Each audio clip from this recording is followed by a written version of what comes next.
오늘 우리에게 주신 하나님의 말씀은 신약의 말씀 에베소서 5장 1절에서 14절 신약성경 315면입니다.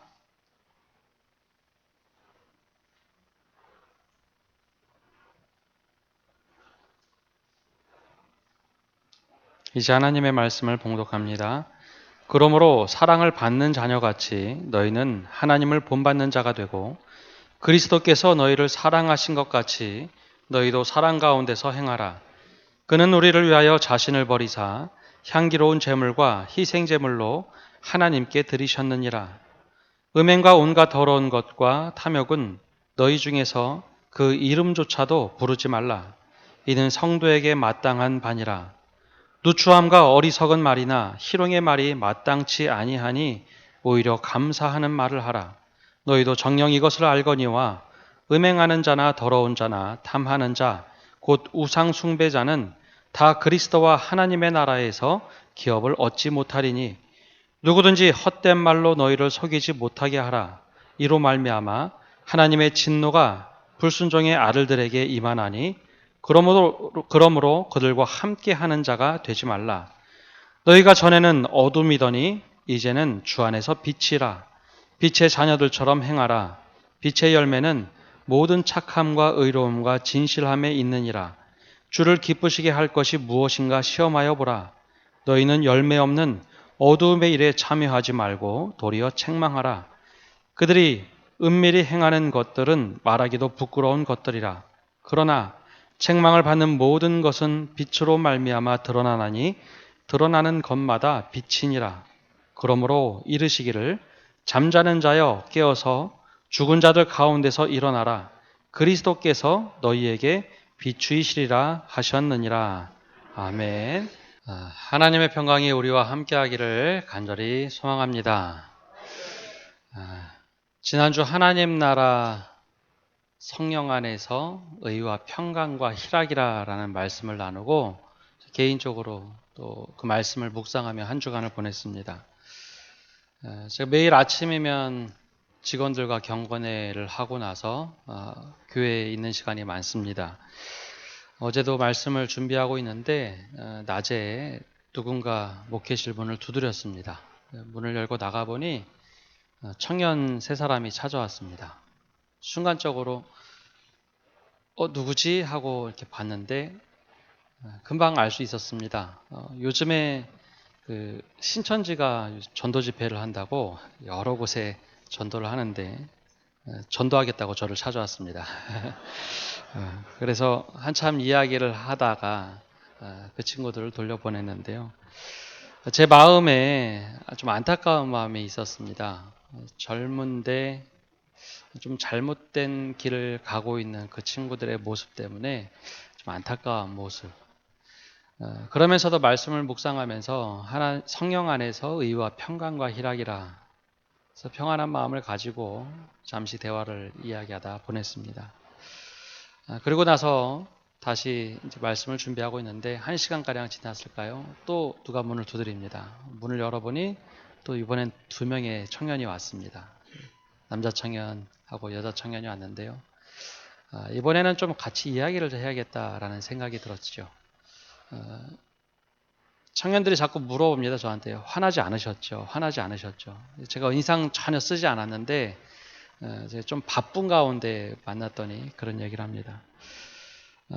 예전에 이단이 한번 교회를 찾아온 일이 있습니다. 예전 사역하던 교회. 그때는 좀 화가 나서 한번 소리를 친 적이 있습니다. 이번 어제의 경우에는 제가 말씀을 묵상하면서 성령 안에서 의와 평강과 희락이 과연 내 안에는 어떻게 이루어져야 하는가 그 생각을 가지고 그 청년들을 대했습니다. 그러면서 청년들에게 한번 물어봤습니다. 로마서의 말씀을 보면 그리스도의 이름을 부르는 곳에는 복음을 전하지 않기로 힘썼노니 내가 남의 터 위에는 절대로 집을 짓지 않겠다라는 사도 바울의 이야기는 혹시 아는가? 왜 기성교회에 와서 전도를 하겠다고 하는가? 구원이란 것에 대해서 어떻게 이해를 하고 있는지 몇 가지 좀 대화를 하곤 했습니다. 그러면서 그 청년들에게 마지막에 헤어지기 전에 이런 얘기를 해줬죠. 사람이 길을 가다가 이 길이 옳은 길이라고 생각했는데 길이 사라졌을 때 그때 어떻게 하겠는지, 이것이 옳다고 생각하면서 열심히 달려갔는데 갑작스럽게 길이 사라질 때가 있습니다. 아니, 길을 잃을 때도 있죠. 그러면 어떻게 하겠는지 하면서 언젠가 길이 사라지게 되면 다시 예수의 십자가의 도로 들어왔으면 좋겠다라는 이야기를 해줬습니다. 돌아갈 교회가 있었으면 좋겠다. 그것이 거꾸로 얘기하면 우리 교회가 누군가 길을 잃은 사람을 받아줄 수 있는 교회가 되었으면 하는 마음도 있었죠. 그러면서 성령 안에서 의로움, 바로 그들이 바른 길을 갈 수 있다라는 것이 흘러갔으면 하는 마음이 있었고, 또 성령 안에서 저에게 주셨던 평강이 그들에게도 고스란히 들어갔으면, 그리고 정말 예수님을 믿는 믿음이 교리적인 것이 아니라 지금 나하고 함께 하시는 예수님 때문에 그 즐거움이 그들에게도 전달됐으면 하는 마음이 많았습니다. 그러면서 영 힘들면 교회 오라는 이야기를 하고 돌려보냈습니다. 성도 여러분은 한 주간은 어떤 삶을 보내셨습니까? 우리가 말씀을 듣고 그냥 소화하는 것이 아니라 그 말씀이 내 안에 어떻게 움직이고 내가 말씀을 붙잡고 어떻게 살아가는가, 이것이 정말 우리들에겐 변화된 삶이고 하나님 나라에 들어가는 삶입니다. 우리 그런 의미에서 우리 옆에 분들과 먼저 인사하겠습니다. 주님과 동행하며 하나님 나라를 살아갑시다. 네. 네. 구원받아 들어가는 천국에 대해서는 우리가 늘 이야기를 듣던 것이고, 이번 한 달간은 그러한 하나님 나라, 또 다른 하나님 나라, 즉 우리가 이 땅에서 누려야 할 하나님 나라에 대하여 함께 말씀을 보고 있습니다. 그 세 번째는 하나님 나라에서 사는 법, 오늘 주제로 말씀을 전합니다. 에베소서, 즉 에베소라는 지역은 우리나라의 부산과 같은 곳입니다. 한번 지도를 띄워주시겠어요? 큰 항구 도시인데요. 이곳은 저 지도 가운데 중간쯤 밑에 빨간 줄 한복판에 있는 곳이 에베소입니다. 저곳은 소아시아라 불리는 곳에 있는 항구 도시죠. 원래 아시아 그러면 우린 동방에 있는 이 아시아만 생각하지만 저 지역도 터키도 소아시아 지역으로 들어갑니다. 서양 문물과 동양 문물이 항구를 통해서 이동할 때 꼭 에베소를 거치곤 했죠. 그리고 아시아의 관문이라 불렸던 곳이 에베소입니다. 즉 아시아에선 제일 큰, 소아시아에선 제일 큰 항구 도시였죠. 또 로마 식민지에서 두 번째로 큰 항구 도시가 에베소였습니다. 따라서 모든 항구 도시가 동일하지만 문물이 개방되어 있는 항구 도시는 돈이 굉장히 많고 또한 문화도 굉장히 빨리 바뀌고 다양한 인종이 살아가는 곳이죠. 그만큼 향락 문화도 발달하고 부자들도 많이 있습니다. 바울은 3차 전도 여행 때 저곳을 방문을 하게 됩니다. 물론 저 사진에 보면 이 두 번째 여행, 즉 2차 전도여행 마지막에 에베소를 들렸다 간 후에 3차 전도여행 때는 이곳에 오랫동안 머물죠. 2년 이상을 머물면서 복음을 전했습니다. 그리고 교회도 세웠죠. 지금은 교회 그러면 우리들이 기본적으로 이해하는 교회 관념이 있습니다. 아, 교회는 이런 곳이다. 다들 그렇게 이해하시지만 저 때는 교회가 막 시작됐던 곳입니다. 교회가 어떤 곳인지도 모르는 상황, 교회라는 용어도 생소한, 에클레시아라는 단어조차 생소한 곳에서 복음을 전하고 열심히 교회를 세워갔습니다.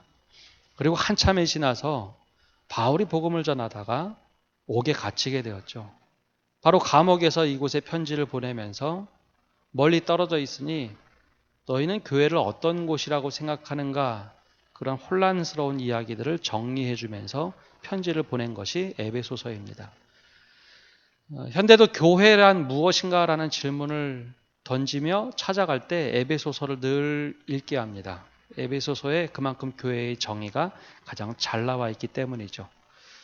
그렇게 교회에 대해서 한참 설명한 후에 그러면 그리스도인이라면 어떻게 살아갈 것인가, 이 땅에서 우리가 어떻게 살아가는 것이 교인답게 살아가는 것인가 하는 것을 후반부의 윤리적인 이야기로 쓰고 있습니다. 어, 예수 그리스도를 믿고 살아가는 그리스도인으로 산다는 것, 즉 성도로 산다는 것, 어떻게 쉬우신가요? 아니면 어려우신가요? 예, 어렵습니다. 예나 지금이나 그리스도인으로 살아가는 것이 그렇게 녹록한 일은 아닙니다. 단 과거와 현재, 성경에 기록된 시대와 지금은 어려움의 관점이 바뀌었습니다. 성경에 기록된 시대만 하더라도 그 당시 어려움이라는 것은 박해의 시대입니다. 예수를 믿는다는 것은 몰래 믿어야 했고 지역에서 따돌림을 당해야 했습니다. 특히 에베소에서 예수를 믿는다는 것은 이방신을 믿지 않고 예수님을 믿기에 지역에서 고립이 되곤 했고, 또한 부유한 지역에서 예수를 믿는다는 것 이유 하나만으로 선택적인 가난을 택하는 수밖에 없었죠. 그래서 에베소에 살던 그리스도인들은 대부분 가난했습니다. 그러니 얼마나 상대적인 궁핍함이 더 들었을까요? 실질적인 박해와 어려움, 따돌림 모든 것이 어려움이었습니다. 그렇다면 현재의 어려움은 어떤 것일까요? 현재 그리스도인으로 살아간다는 것, 어떤 어려움이 있을까요? 지금은 간접적인 비아냥도 있고요. 때로는 최근처럼 교회에 어떤 문제가 생기면 사람들이 더욱더 비난의 소리를 높입니다. 그리고 물질 만능주의라는 시대에 살다 보니 모두 다 물질을 신으로 섬기는 그 시대에서 주님을 믿고 산다는 것은 늘 상충되는 이야기입니다. 그래서 과거에는 육체적인 어려움이 강했다면 지금은 정신적인 어려움이 훨씬 더 강한 시대입니다. 동일하게 어렵다는 것은 모두에게 마찬가지죠. 그때와 지금이나 이 어려운 시대에 살아갈 때 그리스도인이 어떻게 살아야 되는가? 사도 바울은 에베소 교인들에게 감옥에 있으면서도 이렇게 얘기합니다. 하나님을 본받는 사람이 됩시다. 이야기합니다. 한번 따라해 볼까요? 하나님을 본받는 사람이 됩시다. 예. 1절 말씀을 보면 이렇게 이야기합니다. 그러므로 사랑을 받는 자녀같이 너희는 하나님을 본받는 자가 되라 라고 얘기합니다. 사랑을 많이 받고 자란 분들은 얼굴 표정이 다릅니다. 아마 여기에도 막내들 계실 텐데요. 막내들은 되게 표정이 밝습니다. 그뿐만 아니라 남편에게 사랑을 많이 받는 아내들도 얼굴 표정이 밝습니다. 남편들도 아내의 사랑을 많이 받으면 대체적으로 표정이 밝습니다. 사랑을 많이 받은 사람들은 조금 행동 거지가 다르죠. 근데 문제가 생길 때가 있는데요. 사랑받는 것을 너무나 당연히 여기면 사람이 좀 무례해집니다. 왜 더 사랑 안 주나? 이거 당연하게 생각하는 것들이 너무 많아지죠. 사랑받는 것은 너무나 중요한데 사랑받는 것을 당연히 여기는 것보다는 그 받은 사랑에 대해서 깨닫고 살아가는 사람들은 정말 달라도 다릅니다. 아, 내가 이 정도 해도 사랑을 받았구나. 그것을 깨닫는 사람들은 정말 다릅니다. 부모님께 사랑을 많이 받았다고 해서 다 효를 하는 건 아닙니다. 사랑을 받았는데 그것을 깨닫고 너무나 감사하다고 생각하는 사람들은 부모님께 최선을 다해서 효를 합니다. 아내에게 사랑을 받은 남편들이 너무나 당연하게 여기면 막하지만 그것이 너무나 감사한 일이다 생각하면 정말 잘합니다. 아내들도 마찬가지죠. 받은 사랑이 너무나 당연하다고 생각하면 그걸 그렇게 귀한 줄 모릅니다. 근데 이것이 너무나 감사한 일이다 깨닫는 사람은 누구에게나 사실 더 잘합니다. 사도 바울은 오늘 이 이야기를 하고 있습니다. 사랑을 받는 자녀같이 너희는 하나님을 본받는 자가 되라. 내가 정말 사랑을 받았다는 것을 깨닫는 그 깊이에 들어간다면 하나님을 본받는 자가 되라 라고 얘기합니다. 바울은 이 깊이를 몸소 체험한 사람 아닙니까? 바울은 모든 편지에서 늘 이야기합니다. 하나님의 사랑으로 하나님의 은혜로 나 사도된 바울은 나 사도된 바울은 자랑하는 것이 아니라 하나님의 은혜로 내가 됐다라는 것을 늘 이야기합니다.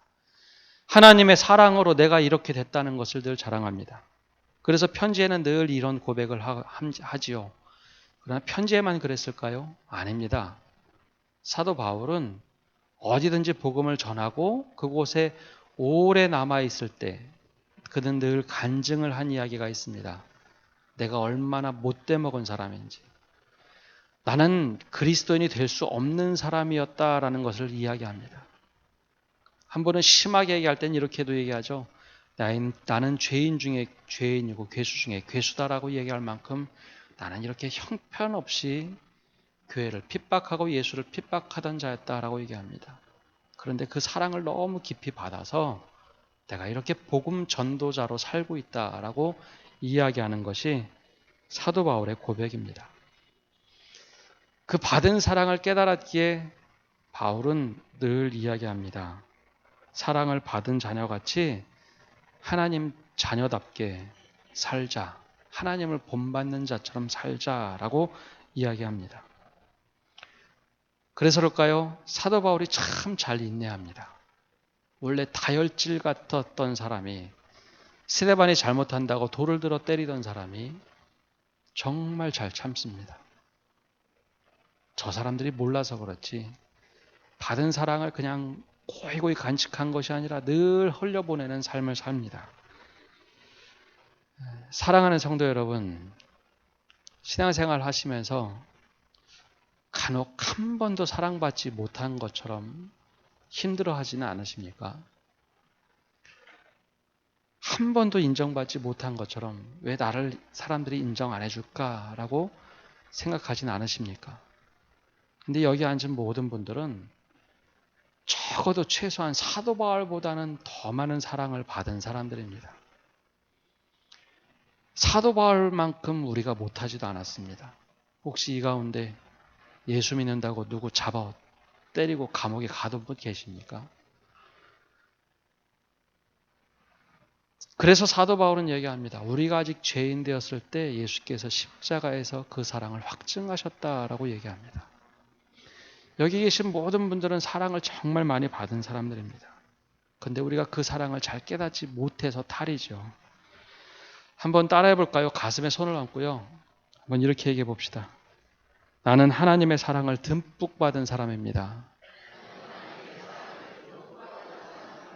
한 번 더 해볼까요? 나는 하나님의 사랑을 듬뿍 받은 사람입니다. 예. 그 사랑을 깨달아야 하나님을 본받을 수 있습니다. 사랑을 받는 자녀같이라고 한 것.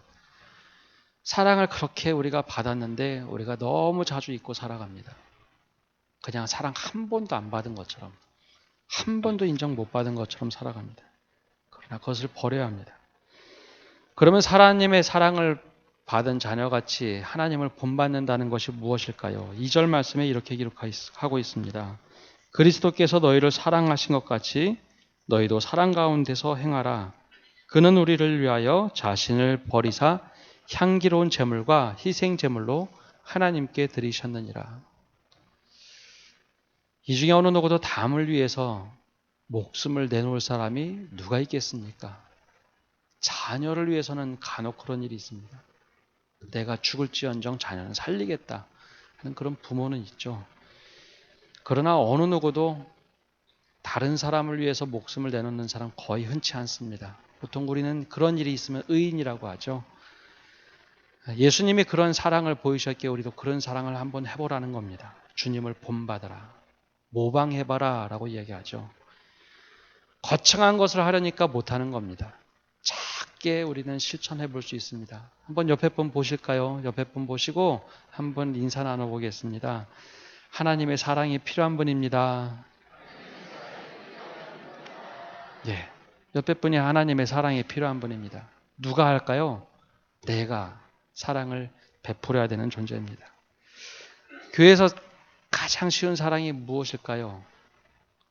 예배 끝나고 계단에 나갈 때 혹은 내려가실 때 잠깐 길 배려하는 겁니다. 그곳에서부터 사랑이 시작합니다. 누군가 거동이 불편하면 잠깐 붙잡아 주던지 아니면 천천히 가주는 게 배려하는 일입니다. 그것이 바로 사랑입니다. 올해 우리 교회 안에 한 15분 정도 새가족들이 있습니다. 등록하신 분들은 좀 적고요. 계속해서 예배드리는 분들이 계신데요. 그분들 얼굴 한번 보고 가서 활짝 웃고 인사해 주는 것이 사랑하는 겁니다. 거창하게 생각하다 보니 아예 못한다고 생각하는데요. 아주 사소한 것부터 사랑하며 하나님을 본받을 수 있습니다. 사랑이란 것은 감정이 아닙니다. 감정이 바뀌고 나면 사랑은 사라집니다. 여기서 말하는 사랑은 의지입니다. 따라서 우리가 하나님 나라를 살아가는 법, 우리 안에 주셨던 사랑을 흘려내보내는 것입니다. 여러분 그렇게 한번 사랑을 넘치도록 흘려내보내시기 바랍니다. 둘째, 하나님 나라에서 삶은 주님 안에서 빛이라, 즉 빛의 자녀들처럼 행하라 라고 말하고 있습니다. 아마 제가 오늘 클러지 셔츠를 입고 와서 아마 목사님 옷이 바뀌었다 하는 분들 많을 텐데요. 예전 교회에서는 클러지 셔츠를 많이 입었습니다. 우리 교회에서는 아무도 입지 않아서 목사님들도 처음에 보니 아무도 없어서 안 입었었는데요. 이 옷을 입고 나면은 많은 분들이 교회 내에서 목사님 옷에 대해서 이야기를 합니다. 근데 제가 이 옷을 입고 밖으로 나가면 그때부터는 사람들이 한 번씩은 더 쳐다봅니다. 그런 시선들 있죠? 지나가고 한 번 이렇게 쳐다보는 시선. 제가 밖에서나 안에서나 가정에서나 동일한 그리스도인으로 살아가야 된다라는 신앙관을 가지고 있습니다. 그럼에도 불구하고 이 옷을 입고 나가면 때로는 좀 불편하기도 합니다. 의식해야 하기 때문이죠. 남들이 쳐다봅니다. 그러면 여러분들은 어떤 옷을 입고 살아가실까요? 오늘 사도 바울은 얘기합니다. 우리 안에 하나님께서 빛을 넣어주셨다. 빛의 옷을 입기도 하고 빛으로 우리에게 임하셨다라고 얘기합니다. 그래서 여기 있는 분 한 분 한 분은 예배가 끝나고 나가는 순간 빛의 옷을 입고 빛을 드러내면서 살아야 됩니다. 그래서 우리는 그것을 보고 사람들이 이야기하기를 그리스도인이다, 교인이다 라고 이야기를 합니다. 내가 알던 모르던 우리는 그리스도인이란 정체성을 가지고 하루하루를 살아갑니다. 내가 만나는 모든 사람들에게 그 빛을 원하든 원하지 않든 비추며 살아가죠. 그런데 문제가 있을 때가 있는데요. 빛이 퇴색될 때가 있죠. 분명히 주님이 내 안에 들어오셔서 빛을 비춰야 하는데 빛이 퇴색되거나 왜곡될 때가 있습니다. 그 말씀이 바로 어두움의 본성의 옷을 우리가 입을 때 내 안에 있는 빛이 사라집니다. 그 이야기가 3절부터 7절까지 나옵니다. 한번 제가 읽어볼까요? 음행과 온갖 더러운 것과 탐욕은 너희 중에 그 이름조차도 부르지 말라. 이는 성도에게 마땅한 바니라. 누추함과 어리석은 말이나 희롱의 말이 마땅치 아니하니 오히려 감사하는 말을 하라. 너희도 정녕 이것을 알거니와 음행하는 자나 더러운 자나 탐하는 자 곧 우상 숭배자는 다 그리스도와 하나님의 나라에서 기업을 얻지 못하리니 누구든지 헛된 말로 너희를 속이지 못하게 하라. 이로 말미암아 하나님의 진노가 불순종의 아들들에게 임하나니 그러므로 그들과 함께 하는 자가 되지 말라. 빛을 드러내야 되는데 막힌 것, 어둠의 옷을 입으면 아무것도 할 수가 없다라고 얘기하죠. 언젠가 학생들이 수련회 가서 차를 몰고 비포장도로 끝에 가서 수련원을 간 적이 있습니다. 그날 낮에 비가 와서 진흙탕을 한참 통과해서 수련회 장소에 도착을 했죠. 그리고 하루 종일 보내고 밤늦게 집에 돌아오게 됐습니다. 분명히 밤에 라이트를 켜고 돌아오는데 왜 그렇게 시골길이 어둡던지요. 그래서 가는 시간보다 오는 시간이 훨씬 더 오래 걸렸습니다. 집에 와서 시동을 끄기 전 바로 전에 알았습니다. 와서 보니 전조등 앞에 진흙이 너무 많이 묻어 있어서 빛이 거의 새나오지 않더군요. 그래서 그렇게 시골길이 어두웠습니다.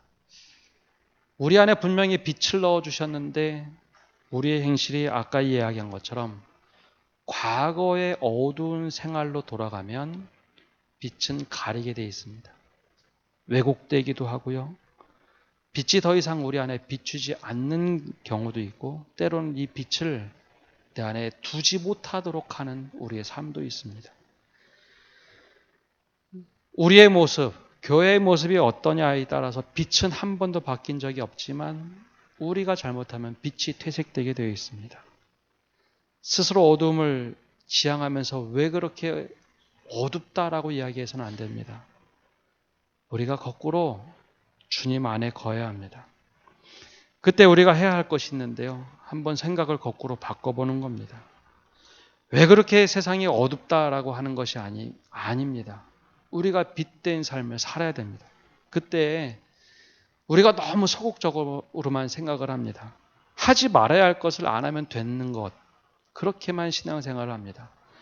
음행을 안 하고 온갖 더러운 것, 탐욕을 안 하기면 된다라고 생각을 합니다.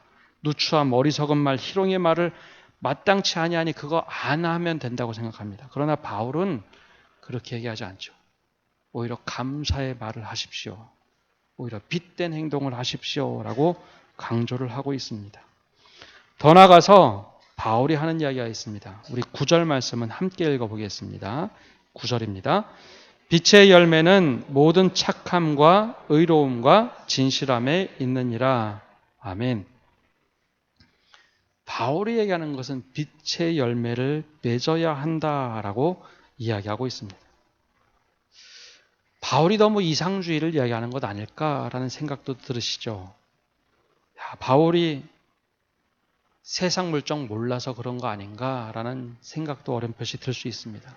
그런데 바울은요, 적어도 수십 년 동안 전도만 한 사람이 아니라 천막을 만들던 사람입니다. 그래서 그를 보고 자비령 선교사라고 부릅니다. 천막을 만들어서 로마 군인들한테 납품을 하고 그 돈을 받아서 생활을 했던 바울. 그래서 세상 물정을 모르지 않았습니다. 남들은 한 지역에 살았지만 바울은 수십 년 동안 여러 곳을 전도하면서 물건을 팔고 복음을 전했던 사람. 그래서 착함과 의로움과 진실함이 자신의 삶에 때로는 손해가 된다는 것도 알고 있습니다. 그럼에도 불구하고 그리스도인으로 산다는 것, 바로 착함과 의로움과 진실함, 이것이 빛의 열매로 맺어야 하는 것이다 라고 말하고 있죠. 그 말씀은 우리에게도 동일합니다. 우리가 빛으로 살아야 합니다. 근데 나만 착하게 살면, 나만 의롭게 살면, 나만 진실하면 돼. 그것만을 얘기하는 것이 아닙니다. 열매라는 것은 내가 맺어가지고 나만을 누리는 것이 아니라 남들에게도 나눠주는 것 열매 아닙니까? 바로 사도 바울이 원하는 것은 빛의 열매를 맺어서 착함을 흘려내보내고 의로움을 남들과 공유하고 착함을 가지고 사람들로 하여금 서로 착하게 살도록 하는 것, 이것이 진정한 삶이다라고 얘기합니다. 아주 간단한 것, 너무 거창한 것만 얘기하다 보니 하지 못하는 것이 많은데요. 제가 이 간단한 빛의 의로움이 과연 무엇일까라고 생각하면서 실천하는 것 중에 하나가요, 교회 앞에 신호등 꼭 지키는 겁니다. 한 번 말씀드린 적이 있는데요. 제가 신호등 앞에 양복을 입고 서 있으면 사람들이 한번 무심코 건너려가다가도 잠깐 멈칫합니다. 물론 아는 사람들이 그냥 건넙니다. 근데 안 건너는 사람들이 있죠. 아이들은 제가 서 있으면 안 건넙니다. 어른들이 건너면 아이들이 한꺼번에 다 건너는데요. 제가 거기 서 있으면은 아이들이 와 있다가 이렇게 한번 힐끔 보고 제가 서 있으면 빨간불이라서 안 건넙니다. 의로움이라는 게 너무 거창하게 생각해서 그런데요. 의로움이 흘러나가도록 하는 것, 내가 그렇게 살아가면 됩니다. 그리고 남들도 나처럼 살아라가 아니라 자연스럽게 흘려보내면서 살도록 하는 것, 이것이 바로 빛의 열매를 함께 나누는 겁니다. 그러면서 마지막에 얘기합니다. 빛의 열매가 없는 어두움의 일에 참여하지 말라. 오히려 이 빛의 열매를 맺으며 살아가라 라고 이야기합니다. 그러면서 사도 바울은 마지막 말씀에 잠자는 자여 깨어서 죽은 자들 가운데서 일어나라. 그리스도께서 너에게 비추이시리라 라고 이야기합니다. 잠자는 자로 그냥 머물러 계시지 마십시오. 이제는 일어나서 빛의 자녀로 살아가시는 성도 되시기를 바랍니다. 그래서 우리가 있는 가정, 우리가 있는 직장, 우리가 있는 모든 곳이 잘못된 것이 드러날지라도, 때로는 부끄러울지라도 빛으로 환하게 비춰서 모두 다 하나님의 빛 아래 살아갈 수 있는 그런 하나님 나라를 살아가시는 성도 여러분 되시기를 간절히 바랍니다. 함께 기도하겠습니다. 하나님, 오늘도 저희가 주님 앞에 나와 예배합니다. 우리를 하나님께서 사랑해 주셔서 이 자리에 나왔습니다. 그 받은 사랑을 늘 깨닫고 살아가는 저희가 되게 하여 주옵소서. 그래요. 하나님을 본받는 자가 되게 하여 주시고 하나님께서 주신 그 빛을 가지고 빛의 열매를 맺어 살아가는 복된 삶이 되도록 우리를 인도하여 주옵소서. 주님께 감사드리며 예수님의 이름으로 기도합니다. 아멘.